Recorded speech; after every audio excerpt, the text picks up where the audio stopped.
തിരുവനന്തപുരം കഴക്കൂട്ടത്ത് നിന്നും കാണാതായ 13 വയസ്സുകാരിയെ നാളെ നാട്ടിലെത്തിക്കും. കുട്ടിയെ കേരള പോലീസ് സംഘത്തിന് കൈമാറി ഇന്ന് ഉച്ചയോടെ കുട്ടിയുമായി അന്വേഷണ സംഘം കേരളത്തിലേക്ക് തിരിക്കും. വിശദാംശങ്ങളുമായി മാനസ ചേരുകയാണ്. മാനസ, ഉച്ചതിരിഞ്ഞാണോ ഇവരുടെ യാത്ര എങ്ങനെയാണെന്നുള്ള വിവരങ്ങൾ വന്നിട്ടുണ്ടോ? ട്രെയിനാണോ അതോ വിമാനമാർഗമാണോ? ഇന്നലെ അങ്ങനെയൊക്കെ പറയുന്നുണ്ടായിരുന്നു. നാളെ എത്തിച്ച് മജിസ്ട്രേറ്റിന് മുമ്പിൽ ഹാജരാക്കണം, കൗൺസിലിംഗ് ഉണ്ടാവും അല്ലേ? അങ്ങനെയൊക്കെയല്ലേ? പോലെ തന്നെ ഇതൊക്കെയാണ് നടപടിക്രമങ്ങൾ. കഴിഞ്ഞ ദിവസം വൈകുന്നേരം 5:30 അന്വേഷണ സംഘം വിശാഖപട്ടണത്ത് എത്തിയത്. ഉടൻ തന്നെ നടപടിക്രമങ്ങളൊക്കെയും പൂർത്തിയാക്കി. പക്ഷേ തിരിച്ചു വരാനുള്ള ഒരു യാത്ര ബുദ്ധിമുട്ട് കാരണമാണ് ഇന്ന് ഉച്ചയോടെയുള്ള ട്രെയിൻ മാർഗം സംഘം കുട്ടിയുമായി കേരളത്തിലേക്ക് പുറപ്പെടുന്നത്. ഉച്ചയോടെയുള്ള ട്രെയിൻ ആണെന്നാണ് നിലവിൽ ലഭിച്ചിരിക്കുന്ന വിവരം. അത് നാളെ രാത്രിയോടെ മാത്രമായിരിക്കും കേരളത്തിൽ എത്തുക എന്നും നിലവിൽ അറിയിച്ചിട്ടുണ്ട്. ഏതായാലും കുട്ടി സുരക്ഷിതമായി കൂടെയുണ്ട് എന്ന് തന്നെയാണ് അറിയിച്ചിരിക്കുന്നത്.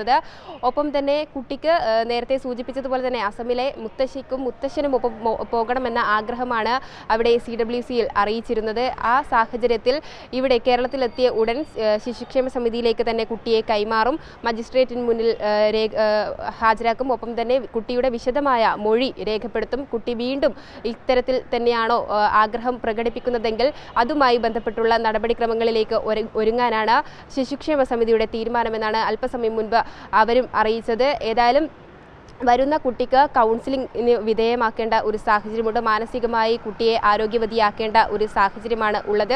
അതോടൊപ്പം തന്നെ ഈ ശിശുക്ഷേമ സമിതിയുടെ ഭാഗത്തു നിന്നും കുട്ടിയുടെ രക്ഷിതാക്കളുടെ ഈ സോഷ്യൽ ഇൻവെസ്റ്റിഗേറ്റീവ് റിപ്പോർട്ട് തയ്യാറാക്കുന്നതിനായുള്ള നടപടിക്രമങ്ങൾ ഒരുങ്ങിയിരുന്നു. അതിൻ്റെ ഭാഗമായി കഴിഞ്ഞ ദിവസം കഴക്കൂട്ടത്ത് ഇവർ താമസിക്കുന്ന വാടക വീടിനടുത്ത് അയൽക്കാരോടും മറ്റും വിവരങ്ങൾ ചോദിച്ചറിഞ്ഞതിൻ്റെ പശ്ചാത്തലത്തിൽ കുട്ടിയെ ഉപദ്രവിക്കുന്ന ആളുകൾ, അതായത് അടിക്കുന്ന പ്രവണത രക്ഷിതാക്കൾക്ക് ഉണ്ട്. 3 മക്കളാണ് നിലവിൽ അവർക്ക് കൂടെയുള്ളത്. അതിൽ മൂത്ത കുട്ടിയാണ് ഈ 13കാരി. അതുകൊണ്ട് തന്നെ ഈ സാഹചര്യങ്ങൾക്കനുസരിച്ച് അടിക്കുന്ന ഒരു പ്രവണത ഉണ്ടാകുന്നുണ്ട്. ഇത് ഒക്കെയും ഈ റിപ്പോർട്ടിൽ FIRൽ രേഖപ്പെടുത്തിയിട്ടുണ്ട്. അതുകൊണ്ട് തന്നെ രക്ഷിതാക്കൾക്കും ആവശ്യമായ കൗൺസിലിംഗ് നൽകാനാണ് ശിശുക്ഷേമ സമിതിയുടെ തീരുമാനം.